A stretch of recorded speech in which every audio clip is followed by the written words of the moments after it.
जय हिंद दोस्तों, मैं Salim Syed, real news of India में आपका स्वागत है। शेर मोहम्मद बीजेपी भारतीय जनता पार्टी के महाड़ा सेल के जिला अध्यक्ष। आज हम लोग का यहाँ पे आने का कारण, जिस तरह से पत्थर नगर की आवाम आज परेशान है, तो सूत्रों के अनुसार हमें एक मोमेंट का पता चलना ज़रूरी है। जिस तरह से हमने शेर मोहम्मद शेरू के बारे में सुने कि इन्होंने सब में पहला इनका इल्ज़ाम जो है शेर मोहम्मद जी का, कि ये यहाँ का माहौल बिगाड़ रहे हैं और यहाँ के घर वाले लोग को नोटिस भेजने पे मजबूर कर रहे हैं। ये इनका पहला इल्ज़ाम है। दूसरा इल्ज़ाम है कि आज जो जनता मुसीबत में आई है वो शेर मोहम्मद शेरू के वजह से आई है। और तीसरा इल्ज़ाम है, दो जन की आपस की रंजिश में आम आवाम क्यों भुगतेंगी। और चौथा इल्ज़ाम इनका ये है कि ये जो पब्लिक है, ये जो आम आवाम है, इनकी जिम्मेदारी कौन लेगा, इनको छत कौन देगा। पांचवा सवाल ये है कि पहले इनका क्या बैकग्राउंड था और अब क्या बैकग्राउंड है।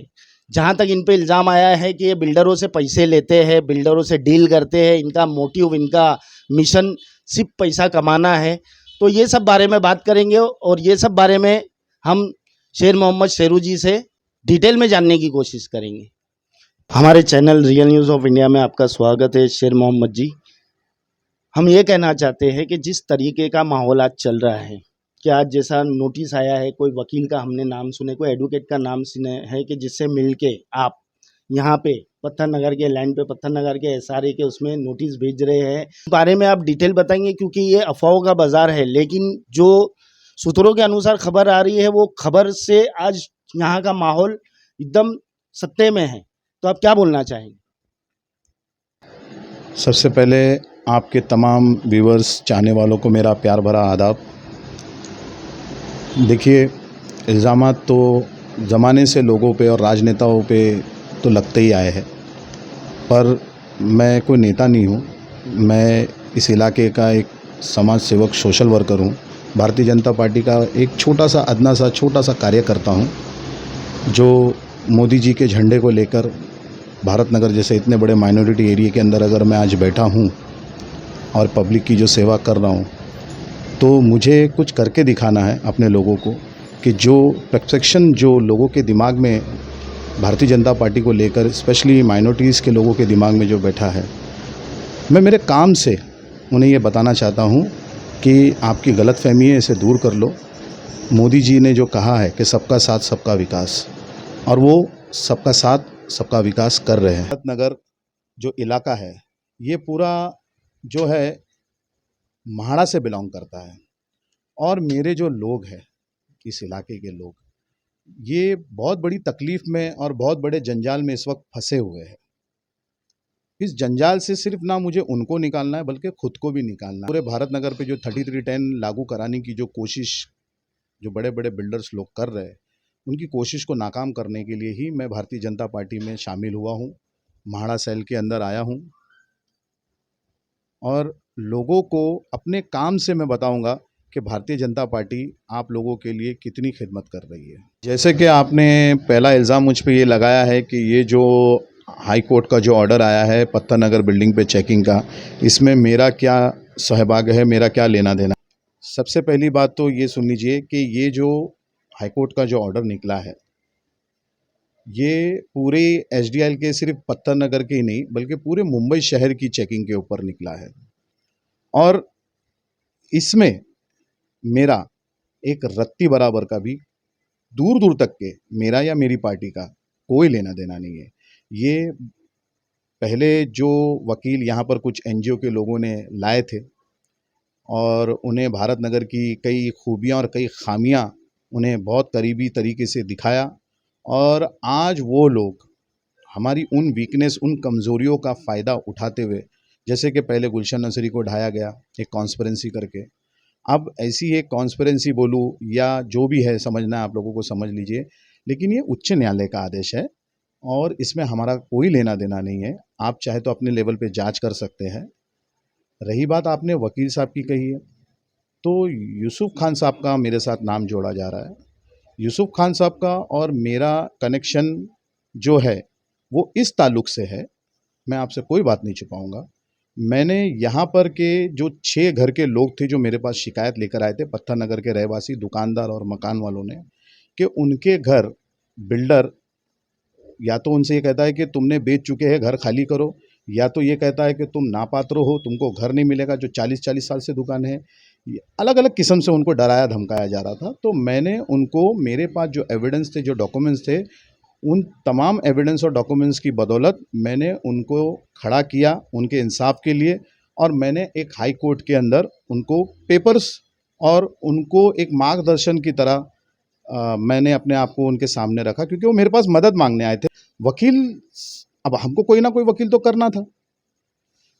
अब वकील जो यूसुफ खान साहब है, तो मुझे किसी ने राय दिया कि यहाँ के जो माहौल से वो शख्स बहुत अच्छे से वाकिफ़ है, क्योंकि वो पहले के जो नेता लोग थे, जिस आदमी ने ये जो चेकिंग लाया है, वो कभी उनकी टीम में हुआ करते थे, ठीक है ना? तो वो इस भारत नगर के मामलों से बहुत अच्छे तरीके से वाकिफ़ थे। तो हमको किसी ने सजेस्ट किया कि ये अच्छे वकील पड़ेंगे आपके इस मामले के लिए करके। तो हमने उन 6 घरों के लिए उस वकील से राब्ता किया। उन्होंने हाई कोर्ट के अंदर मामला डाला है और वो केस हाई कोर्ट में अभी भी चल रहा है। मेरा यूसुफ खान साहब का बस यहीं तक के एक संबंध है उन 6 घरों के ताल्लुक से। उसके अलावा देखिए, वो वकील है, मैं एक अकेला, या वो जो 6 लोगों को मैंने उनको क्लाइंट दिया है, उनके अलावा और भी उनके कई क्लाइंट्स होंगे। वो 6 लोगों के केस से जितना ताल्लुक है, मैंने उनको पेपर प्रोवाइड किए हैं, और वो वकील यूसुफ खान साहब को हमने किया था, वो हाई कोर्ट में मामला चल रहा है। मेरा और उस वकील साहब का बस इतना ही रिलेशन है। उसके बाद वो क्या करते हैं, उनके पास और कौन से क्लाइंट्स हैं और वो किनके लिए क्या करते हैं, उसके लिए मुझे कोई राइट नहीं है उनसे पूछने का। रियल न्यूज़ ऑफ इंडिया की टीम आपके जो यूसुफ एडवोकेट है उनके पास जाके भी सवालात करेंगी, क्योंकि इस तरीके का यहाँ पे प्रोपोगंडा है, या इस तरीके का सूत्रों के अनुसार पता चल रहा है कि जो घर बेच दिए गए हैं उनको वापस से बुला के उनको घर दिलाने का और भाड़े का कुछ मसला है, कुछ इशू है, उस बारे में हमारा चैनल जाके उनसे ये बात करेगा। लेकिन आप अभी अपना बैकग्राउंड बताओ कि इससे पहले आप क्या थे, आपका प्रोफेशनल क्या था, आप क्या जॉब करते थे, आज अचानक आपके पास ऐसा क्या आ गया है जैसा कि आप पे इल्ज़ाम है। इतनी दौलत कहाँ से आ गई? इतनी दौलत कहाँ से आई है? बिल्डर से आप डिमांड करते हो कभी 40 लाख की, कभी 80 लाख की, कभी 5 करोड़ 500 करोड़ की, तो ये क्या है, मतलब इस चीज़ का क्या मतलब? ठीक है। जैसे कि मैंने आपके न्यूज़ पे देखा है कि मेरे बारे में लोग क्या-क्या कह रहे हैं कि मैंने बिल्डरों से 40 लाख उठाए हैं, 50 लाख, जो भी जितने भी है, जैसा भी है, तो उसके लिए सबूत लगता है सबसे। इसके सबूत आपके पास हो तो आप बेझिझक बोलिए, डंके की चोट पे बोलिए।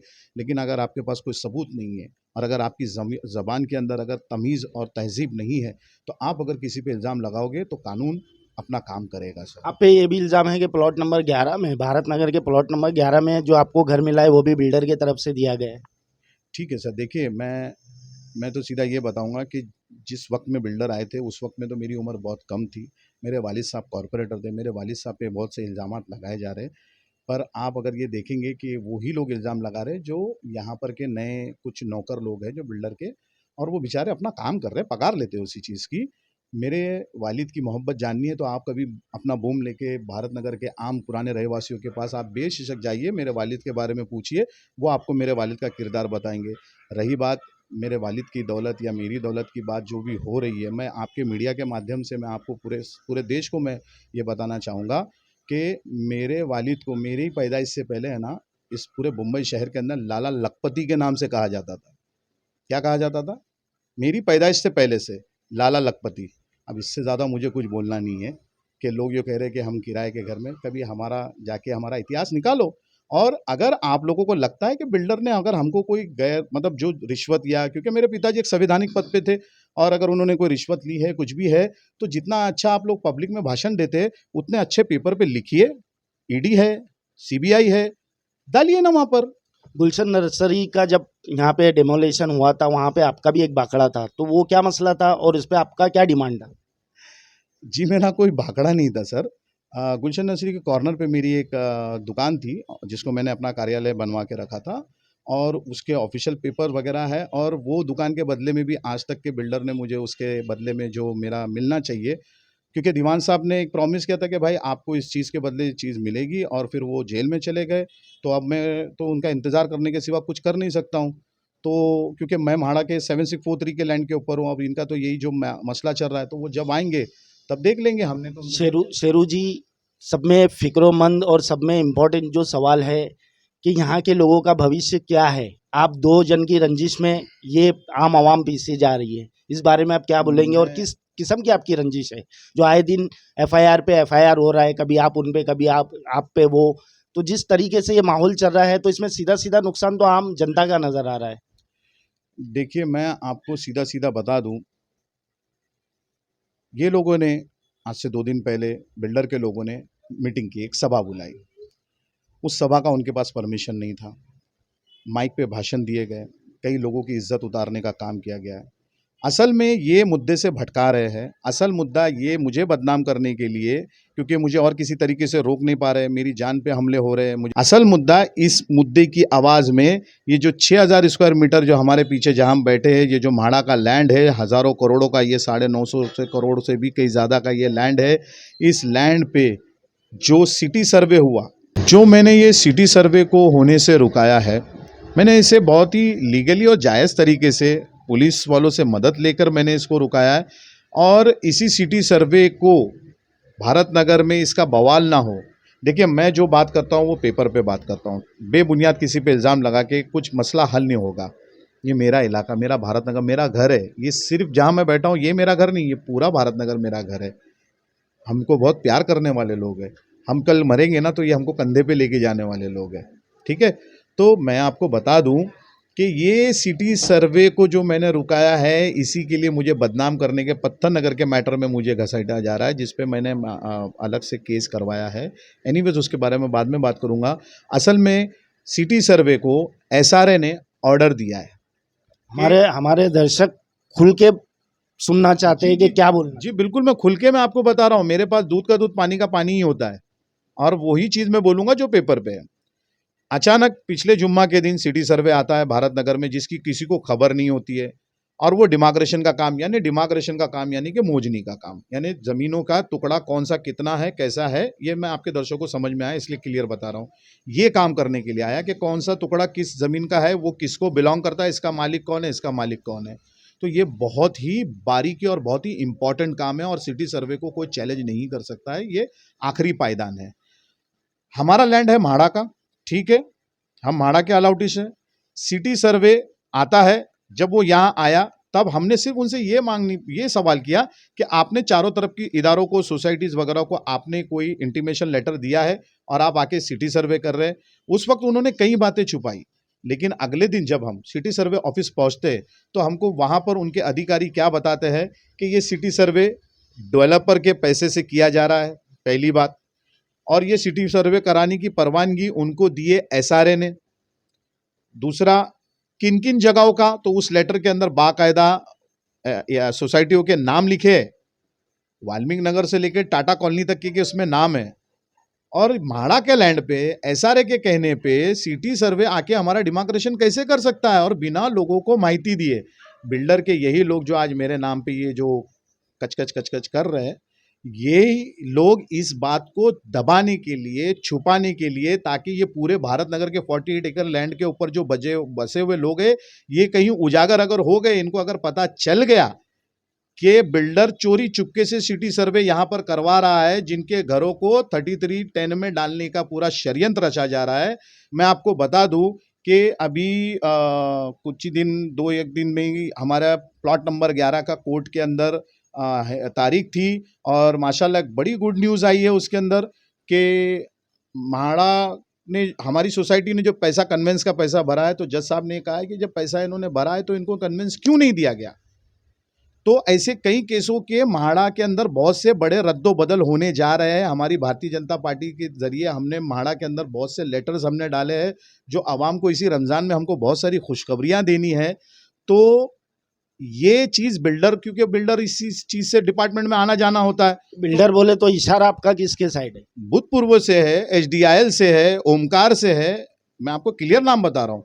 तो ये लोगों का जो षड्यंत्र है कि हमको 3310 में डालने के लिए, और हमारे पास कई सरप्राइज पैकेज है जो सरकार, हमारी मोदी जी की सरकार भारत नगर के लोगों के लिए अच्छे काम कर रही है। शिंदे सरकार हमारी, देवेंद्र जी हमारे जो हाउसिंग मिनिस्टर है, ये कई चीज़ों पे काम कर रहे हैं और बहुत जल्दी बहुत गुड न्यूज़ आने वाली है। लेकिन अचानक से एसआरए हमारे इलाके का सिटी सर्वे कराने के लिए बिल्डर को इजाज़त देने वाला आखिर होता कौन है? आप मतलब ये बोलना चाहते हैं कि पत्थर नगर तो एसआरए में है, पूरा भारत नगर है वो एसआरए में डालने की साजिश रची जा रही है? रची जा रही नहीं है, इन्हें इम्प्लीमेंट कर दिया है। सिटी सर्वे को बुला के चोरी छुपके से सिटी सर्वे क्यों हो रहा था बताइए? और हमने जब हमारे ऑब्जेक्शंस वहां पर डाले, सिटी सर्वे के अधिकारी साहब ने हमसे ये कहा कि हम सिटी सर्वे कर चुके हैं और ये जो आपके ऑब्जेक्शंस है, ये आपने जो शेख साहब जो दिया है भारतीय जनता पार्टी के लेटर हेड पे, तो हम इस पे ये कर सकते हैं कि ये ऑब्जेक्शंस लगा के हम एसआरए को लगा के ये रिपोर्ट सादर करेंगे। सिर्फ हम सिटी सर्वे जो हुआ है वो सादर नहीं करेंगे, आपकी ऑब्जेक्शंस लगा के। और जो भी सोसाइटी ने, जैसे कि 1 से 4 की सोसाइटी ने ऑब्जेक्शन ले लिया है, मक्का मस्जिद के लोगों ने ऑब्जेक्शन ले लिया है, पत्थर नगर के लोगों ने ऑब्जेक्शन ले लिया है, पर हमारे प्लॉट, बड़ा अफसोस के साथ कहना पड़ रहा है कि जिस प्लॉट में मैं रहता हूँ, उनके सदर साहब से मेरी बातचीत होने के बावजूद भी अभी तक के प्लॉट नंबर 11 के जो सोसाइटी है उन्होंने ऑब्जेक्शन नहीं लिया। पता नहीं क्यों नहीं लिया है, तो ये आवाम को उनसे पूछना चाहिए या फिर वो आवाम को बताए। मेरा डर ये है कि खुदा ना खास्ता जैसे ये 6000 स्क्वायर मीटर को पत्थर नगर से पहले क्लब कर दिया गया, कहीं इनका ये साजिश तो नहीं थी कि 11 नंबर या 1 से 4 को क्लब कर दिया जाए, हमको एसआरए के अंदर क्लब कर दिया जाए। तो मैंने एक छोटी सी कोशिश की और कोई साथ देने भी नहीं आया। लेकिन मेरी भारतीय जनता पार्टी और मोदी जी मेरे सर पे थे और अल्लाह का करम था इस रमज़ान महीने में कि कहाँ से बुजुर्गों की दुआ आ गई। मुझे अल्लाह ने इतनी ताकत दी कि मैंने उस चीज़ को रोक दिया और पुलिस ने हमारा इसमें मदद की। सही, जो सही था पुलिस ने वही काम किया अपना। ठीक है, अब इसमें होता यह है सर कि डेवलपर के लोग 13 दिन के बाद में जाके, अब ये पॉइंट वाली बात बता रहा हूँ, 13 दिन के बाद में जाके मुझ पे एक झूठी एफआईआर दर्ज करवाते हैं कि मैंने उनके साथ में गुंडागर्दी। अरे मैं समाज सेवक हूँ, मैं एक सोशल वर्कर हूँ, मेरा कभी भी किसी पुलिस स्टेशन में कोई क्रिमिनल रिकॉर्ड नहीं रहा है। आप आरटीआई डाल के पता कर सकते हो। लेकिन अब मुझे एक क्रिमिनल के तरीके से प्रेजेंट कर दिया गया है, मेरे पे एक एफआईआर डाल दी गई है। ठीक है, अब आप नोटिस करने वाली बात ये देखिए कि ये एफआईआर होती कब है। 13 दिन तक के कोई एफआईआर नहीं हुई। जैसा मैंने आज सारे सबूत लगा के पत्थर नगर के लेटर पे जिन्होंने हमको शिकायत दी उसके ऊपर हमने कवरिंग लेटर लगा के, जैसा ही हमने कल सिटी सर्वे में अपनी शिकायत सबूतों के साथ डाली, वहां से एक खबर लीक होती है, डेवलपर के कान तक के जाती है, डेवलपर के लोग एक्टिव होते हैं और बीकेसी चौकी के अंदर जाके 13 दिन के बाद में मुझ पे एक एफआईआर दर्ज कराया जाता है। ये कहाँ का इंसाफ है? बिना जांच पड़ताल, जबकि जिस दिन सिटी सर्वे हुआ था उसी दिन हमने पुलिस स्टेशन में हमारी शिकायत लिखत में दे दी थी सीनियर साहब के कहने पे कि साहब हमको यहाँ पर जान से मारने की धमकी दी गई, हमको अलग अलग तरीके से धमकियाँ दिलाई जा रही है। और साथ ही साथ में जब हमने सिटी सर्वे का विरोध किया है तो उसके लिए हमारे पे और भी प्रेशर बढ़ गया है। तो कई लोग हमारे को झूठे केस में फंसाने की कोशिश कर रहे हैं। तो प्लीज़ आप इसमें संज्ञान लें। हम सोशल वर्कर लोग हैं, अगर हम आपकी पुलिस की शरण में आए तो हम कहाँ जाएंगे? तो सीनियर साहब ने कहा कि आप कंप्लेंट दे दीजिए, तो हमने ये सारे पॉइंट्स उनको लिख के दिए। ये जो शिकायत, जब मैंने पहले से मेरी शिकायत डाली थी और अगर 13 दिन के बाद में अगर कोई मेरी शिकायत करने आता है तो वहां पर पुलिस स्टेशन का काम क्या बनता था कि भाई ये आदमी की पहले यहाँ पर शिकायत है और इन्होंने स्पष्ट कहा है कि उनको झूठे केस में फंसाया जा सकता है। तो अगर कोई शिकायत करता आता है और वो अगर वहाँ अपने सबूत देता है और वो ये साबित करता है कि मैंने कोई क्राइम किया है, कोई गुनाह किया है, आप बेझिझक हमारे पे एफआईआर लीजिए। लेकिन वहाँ पर तो कुछ साबित हुआ नहीं है। अल्हम्दुलिल्लाह, अल्लाह का करम है कि वो कुछ साबित नहीं कर पाए। लेकिन बहरहाल एफआईआर हो गई है, लेकिन हमने सारे सबूत इकट्ठा कर लिए हैं और हमने पुलिस को वो भी सारी चीज़ें आज पुलिस स्टेशन में हमने सीनियर साहब को और बाकी अधिकारियों को हमने दिखा दिया है कि देखिए सर, बेबुनियाद हमारे पे इल्ज़ाम। इम्पोर्टेंट सवाल शॉर्ट एंड स्वीट में बताइए कि पत्थर नगर वाले लोग जो एसआरए की बिल्डिंग में रहते हैं उन लोगों का क्या होगा आगे, उन लोगों का भविष्य क्या है? क्योंकि उनका भविष्य बहुत, बोलते ना, रमजान के महीने में हर कोई परेशान है, टेंशन में है। जी, मैं समझ रहा हूँ इस चीज़ को, पर मैं आपको क्लियर कट कर देता हूँ मैं कि ये लोगों ने उस दिन जो मीटिंग किया है ना वहाँ पर सर, असल में मैं थोड़ा सा बुरा लगने के लिए बोल दूंगा। मैं चाहता हूँ कि जिन्होंने फाइल खरीदी बिक्री की है, मैं पर्सनली चाहता हूँ कि उनको बुरा लगे ताकि वो थोड़ा एक्टिव हो जाए। ठीक है, इसके लिए मैं बोलूँगा, मैं लिख कर देता हूं आप लोगों को, जिन्होंने घर खरीदी बिक्री की है, अब ये मीटिंग के बाद अब उनको घर नहीं मिलेगा। मैं पूरी जिम्मेदारी के साथ कह रहा हूं, मेरे ही लोग हैं, मेरी कौम के लोग हैं, लेकिन मैं पूरी जिम्मेदारी के साथ कह रहा हूं। वो रीजन इसलिए ये उच्च न्यायालय का ऑर्डर था, ठीक है। न्यायालय के किसी भी फैसले के अगर खिलाफ आपको जाना है तो उसकी एक प्रक्रिया होती है, कानूनन प्रक्रिया होती है, एक अच्छा वकील करना होता है, एविडेंस का लगाने होते हैं, सब कुछ है, और एक डिबेट, एक फाइट करके आपको करनी होती है। लेकिन यहाँ क्या किया गया है, बिल्डर के लोगों ने बड़ी षड्यंत्र के साथ में इन विचारों को पानी के बारे में बोल के गर्दी नीचे उतारी, हजारों का मजमा लगाया बिना परमिशन के, माइक पे लेके चालू हो गए, हमारे बारे में उल्टा सुल्टा बोलने, पब्लिक है, ठीक है, कोई बात नहीं। लेकिन उनसे मुंह से क्या उगलवाया गया है, हमने खरीदी बिक्री किए, हमने लाखों का दिए लिए, जबकि एसआरए के कानून में खरीदी बिक्री गैर कानूनी है। तो ये जो वकील लोगों ने बाहर, जो उन लोगों ने ये केस में डाले हैं, क्या ये लोग ये सारे सबूत अब इकट्ठा नहीं कर रहे होंगे? यही चीज जो आप लोगों की भी गलती है, आप लोगों ने अपने राशन कार्ड ट्रांसफर नहीं किए, आपने अपनी इलेक्ट्रिसिटी बिल्स ट्रांसफर नहीं किए, ये चीज़ कॉन्फिडेंशियल भी बोली जा सकती थी अगर उनका भला चाहते थे। लेकिन वो लोग उनका भला नहीं चाहते थे, उनको फंसाना चाहते थे, इसलिए क्या किया, ओपनली बोल दिया। तो क्या अब इस चीज़ के ऊपर जो दुश्मन वकील है जो तुम्हारा, क्या इस बात के ऊपर वो ऑब्जेक्शन लेके वहाँ पर ये चीज़ों को उठाएगा नहीं क्या, कि देखो अब जाके लोग अपने नाम ट्रांसफ़र करने पे लग रहे हैं या इलेक्ट्रिसिटी बिल ट्रांसफ़र करने में लग रहे हैं। बात कहने के पीछे क्या है, अगर आदमी को गुनाह करता है तो वो उसे छुपाता है, ऐसा मीडिया के सामने आके बोमा बोम करके और फिर आप कोर्ट जाओगे तो भाई कहाँ से आप लोगों को, एक तो पहले तो आपको धोखे में रख के आप लोगों से ये सब करवा। अभी आप लोगों का मसला है ना बहुत खुल गया है, बहुत सी चीज़ों में, बहुत सी एजेंसियों की नज़र आप पे आ गई है, यहाँ पर बहुत से घोटाले, स्कैम, बहुत सी चीज़ों का है। तो अब आपको मेरे हिसाब से, और जिन लोगों से मैंने राब्ता किया है, सुलह में बरकत है। अगर आप, मेरे हिसाब से तो ना, मैं जो एडवाइस आपको देने जा रहा हूँ ना, इसमें आपको किसी वकील की ज़रूरत है, ना किसी कोर्ट में आपको जाने की ज़रूरत है, धक्के खाने की, सालों साल तारीख पे तारीख, ना किसी के चंदा करने की ज़रूरत, ना किसी दलाल की ज़रूरत है, ना किसी बिल्डर के आदमी की ज़रूरत है। रमज़ान का महीना है, हिकमत से काम लो, अपने दिल और ईमान को साफ करो। जिन्होंने घर बेचे हैं वो भी, और जिन्होंने फाइलें खरीदी है वो भी, सबको हटा दो, सारे दलाल लोग को, बिल्डर के आदमी लोगों को, वकीलों को, सबको हटाओ, एक दूसरे के आमने सामने आ जाओ। आपका कई करोड़ रुपया भाड़े का वहां पर उतरा हुआ है एसआरए में, एक जन भाड़ा लेकर आओ, एक जन बिल्डिंग का ताबा लेके तो बैठा है, एक्सचेंज कर लो, सुलह कर लो आपस में। अब उसके अंदर अगर आप नड़म नुड़ी करोगे, अरे मेरा इतना था उतना था, नहीं, जो मिल रहा है, जैसा मिल रहा है उसको एक्सेप्ट, मान लो तुम्हारी मेहनत का पैसा है, तुम्हारा हलाल पैसा है। एक बात, ये तो मैं उन गरीबों के लिए बोल रहा हूँ, लेकिन अगर जिस तरह से मुझे बदनाम करने का काम किया जा रहा है, मुझे प्रोवोक किया जा रहा है, अगर मैं आप लोगों के सामने लिस्ट के गरीबों के, कोई गरीब वरीब के नहीं, कुछ एक गरीब होंगे यहाँ पर, बाकी कितने बहराम के बड़े बड़े बिजनेसमैनों के कितने कितने डजन, कितने पॉलिटिशियनों के कितने कितने डजन घर, नाम बता पाएंगे? मैं क्या बोल रहा हूँ सर, सब है मेरे पास। लेकिन क्या होगा इससे, मैं क्यों किसी का नुकसान करना चाहूँगा। लेकिन हाँ, जब अगर मुझ पे जानलेवा हमले होंगे या मेरी इज्जत पे हमला होगा, जैसे कि मैं आपको बता दूं, आखिरी में मैं अपने लिए कुछ कह सकता हूं, अपने परिवार के हक में कुछ कह सकता हूं। मैं अगर कुछ गलत करता हूं या मुझसे कुछ गलती हो जाती है तो आप मुझे कोसिए, मुझे डांटिए, मुझे समझाइए क्या है, मेरे परिवार का क्या कसूर था, मेरे बीवी बच्चों का कसूर क्या है जो उनको बदनाम करने का काम है। अभी पत्थर नगर के जो रहवासी है, इन लोग का रहनुमा, इन लोग का रहबर कौन बनेगा और आगे आके इस मुसीबत से कौन निजात दिलाएगा, इस बारे में कुछ बोलेंगे? सर मैंने आपको कह दिया, इनका सिर्फ रहनुमा, इनका हमदर्द, इनका रखवाला सिर्फ अल्लाह है, और दुनिया में अगर नीचे कोई है तो वो मोदी जी है।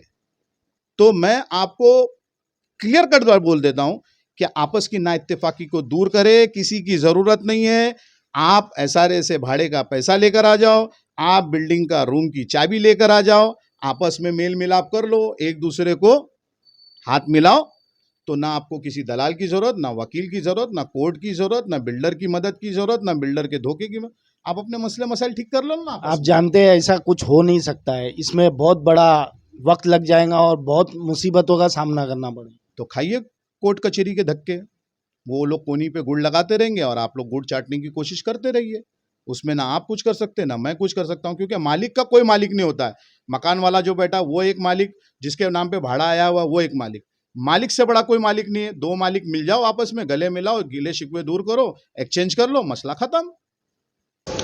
देखिए, जिस तरह से शेर मोहम्मद शेरू ने खुलासा किया है, आगे का फ्यूचर बताया है पत्थर नगर का और आगे के रास्ते बताया है, और इनका इशारा ये था कि बिल्डर ने, भूतपूर्व बिल्डर ने यहाँ सर्वे करा के पूरे भारत नगर को एसआरए में डालने के साजिश में लगा हुआ है।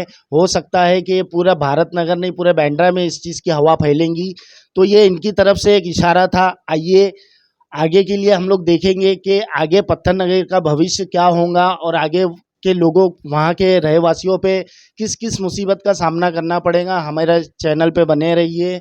जय हिंद, जय महाराष्ट्र।